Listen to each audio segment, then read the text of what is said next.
J'ai la chance de me retrouver à côté d'un comédien qui a tout fait dans sa vie.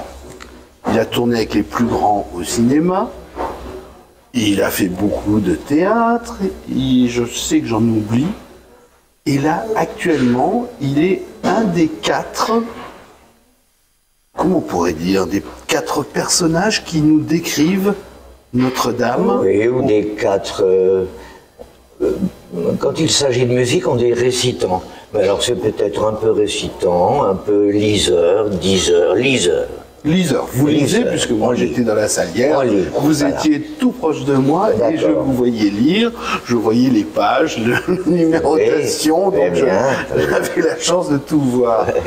Alors dites-moi tout sur ce Notre-Dame. Alors sur ce Notre-Dame, il faut surtout parler de Sylvain Tesson. J'avais lu un premier livre sur Notre-Dame, absolument magnifique, avec la toute petite erreur où il parle de châtaignier dans la forêt alors qu'il s'agit de chêne. On lui en veut un peu quand même pour ça, mais pas trop. Pas trop. Et je trouve ces textes absolument admirables, donc j'étais absolument ravi de faire ça. Les dates se sont bien goupillées parce que je venais de terminer Ostinato, une pièce à la Huchette, samedi, donc j'ai enchaîné ici aux Poches, que j'adore, voilà. Et alors, que dire de Notre-Dame? Tout le monde a eu ce choc de la flèche qui tombe. Tout le monde s'est dit, est-ce que j'ai assez rendu visite à Notre-Dame quand elle était debout? Est-ce que j'ai pas eu tort de savoir que de croire qu'elle était là une fois pour toutes, intacte, alors qu'elle l'était momentanément?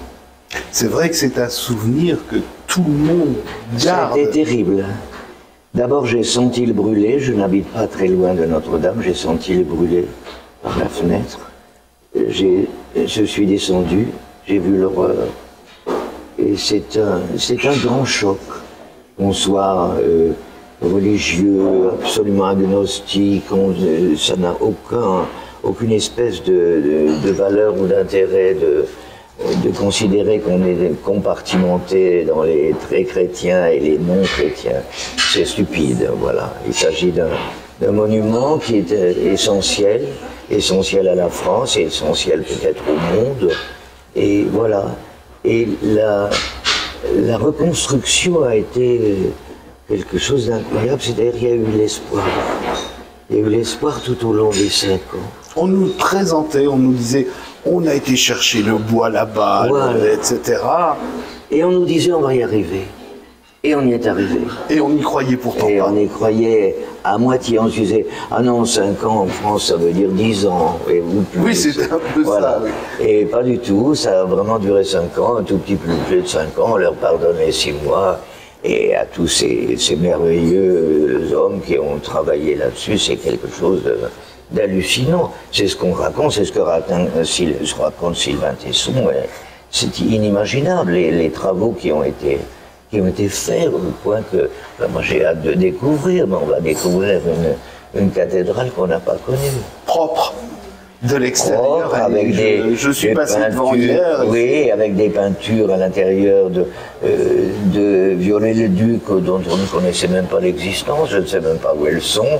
Alors on a vu plus ou moins à la télévision des esquisses de ça, de ce qu'on allait découvrir plus tard. Mais enfin, c'est une chose passionnante. Donc j'étais très content de participer à ça. J'adore mes camarades, je suis très content d'être à côté d'eux. Je ne sais pas si je vais être le plus faible des 4, j'en ai toujours peur, mais enfin on verra. Je ne pense pas qu'il y ait de faiblesse, parce que quand vous avez Samuel Labarthe, François Martouré, ou Christophe Barbier... Justement, ce sont des grands que j'adore, voilà. Mais tout le monde reconnaît votre voix, cette voix qui est incroyable. On dit ça. Même Pierre Cordier, on parle. Pierre Cordier, qui est un attaché de presse. Oui, voilà. Merveilleux. C'est l'attaché de presse, l'apostrophe, le seul.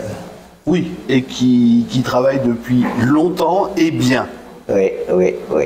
Voilà, maintenant qu'on lui a fait sa pub. Il veut qu'on enchaîne sur Notre-Dame, voilà. Donc comment ça vous est arrivé le texte entre les mains? Ça m'est arrivé par Stéphanie Tesson, qui me connaissait bien depuis très très longtemps. J'ai fait beaucoup de choses aux poches, j'adorais Philippe le papa, et voilà, dans l'entrée on voit l'affiche du Concile d'amour dans lequel je jouais il y a bien longtemps. Quelques années. Il y a quelques années, voilà. Et voilà, ça m'est arrivé par Stéphanie, à mon avis. Et encore une fois, les dates ont coïncidé, j'ai tout de suite dit, allez, on y va. Tout en me disant, j'ai pas tellement le temps de répéter, mais enfin c'était... Voilà, je me suis lancé, comme on fait des fois. Mais vous n'avez pas besoin de trop répéter, puisque vous avez non, le texte. On a besoin de mettre en bouche le texte, de savoir comment on se débrouille avec la ponctuation. Chaque auteur a une ponctuation à lui, dans laquelle on entre petit à petit, des fois par effraction, des fois parce qu'on entre dedans immédiatement, comme dans un bain à 37 degrés, donc c'est très variable. Non, il faut un petit peu de travail, je trouve. Moi, je travaille même quand je fais une radio. D'ailleurs, j'en ai enregistré une cet après-midi. Je trouve qu'il faut travailler avant. Théâtre, cinéma, radio. Moi, je suis pour le travail. Oui, pour le travail. Je trouve qu'on est moins idiot quand on a un petit peu de bagage, quand on a des petites choses dans la hotte à présenter quand même avant de dire j'ai fait un cadeau de Noël. Non, c'est pas toujours un cadeau au début. Après, ça devient peut-être un cadeau. Je vais vous laisser quelques secondes nous raconter votre aventure cinématographique avec des grands. Donc je vais vous laisser ça quelques secondes juste devant la caméra.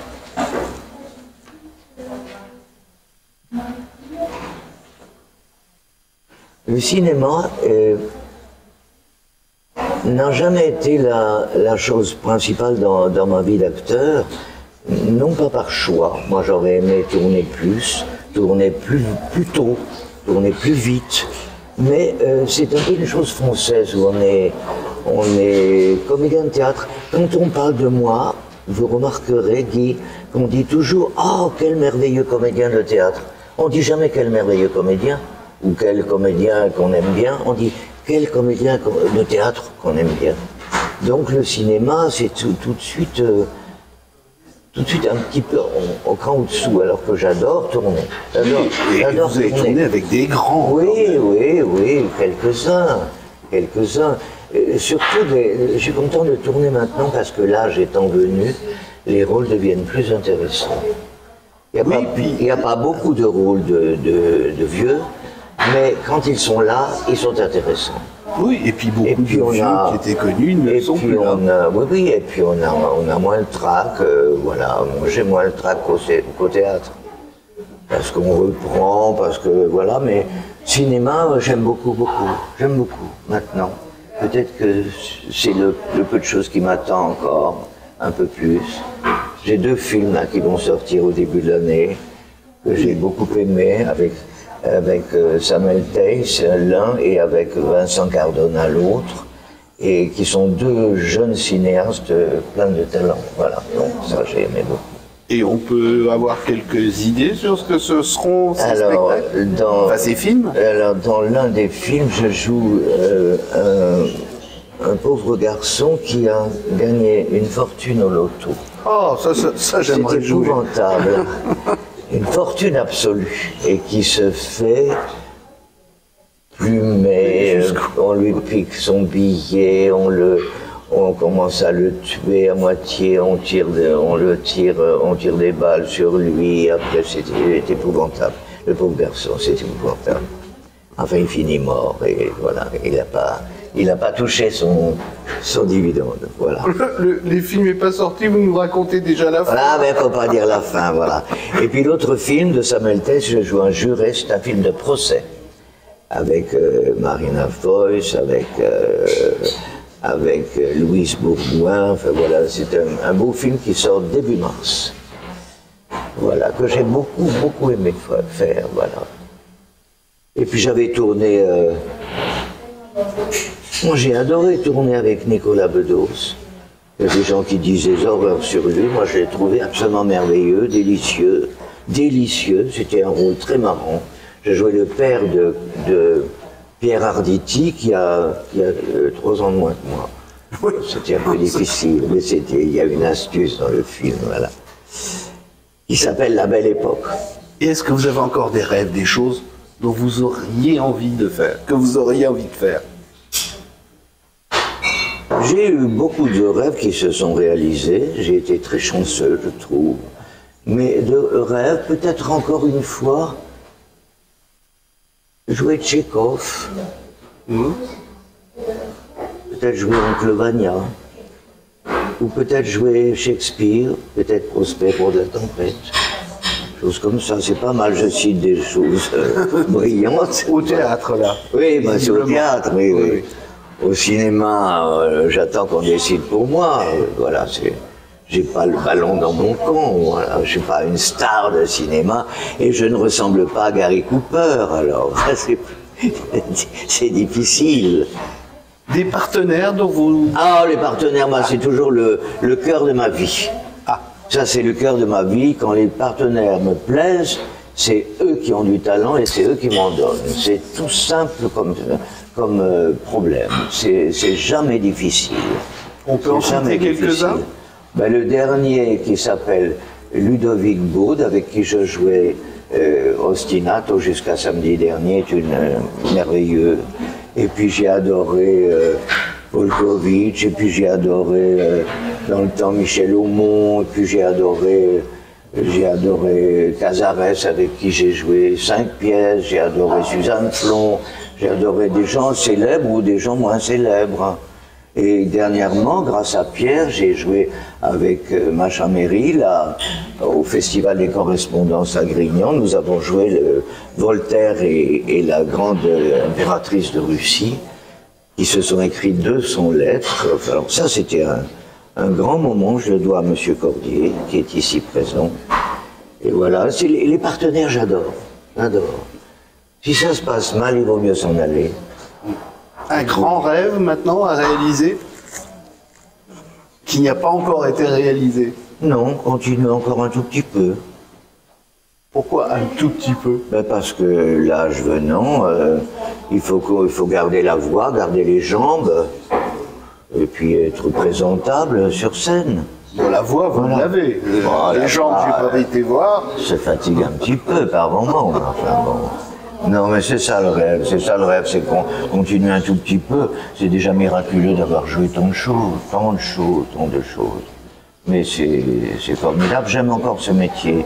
J'ai eu des tout petits, des soupçons de problèmes il y a 30 ans, comme ça, en disant les périodes où on ne reconnaît, on ne veut plus se remettre dans les mêmes pas des choses qu'on a jouées, et on n'est pas encore apte physiquement à jouer autre chose, à faire une bascule totale. Souvent, j'ai joué des personnages plus jeunes que moi jusqu'au moment où j'ai dit merde, je ne veux plus. Alors après, ça a changé, et je suis devenu, j'ai joué mon âge, et c'était très bien. Voilà. Eh bien, on sait que vous êtes dans Notre-Dame, Reine de Douleur, Reine de Victoire, actuellement au théâtre de Poche-Montparnasse. Encore pour 4 représentations. Et peut-être une suite. Voilà. Et peut-être une suite, souhaitons-le. On est à l'abri de rien. On est à l'abri d'aucun problème. Merci beaucoup. Merci à vous, Guy.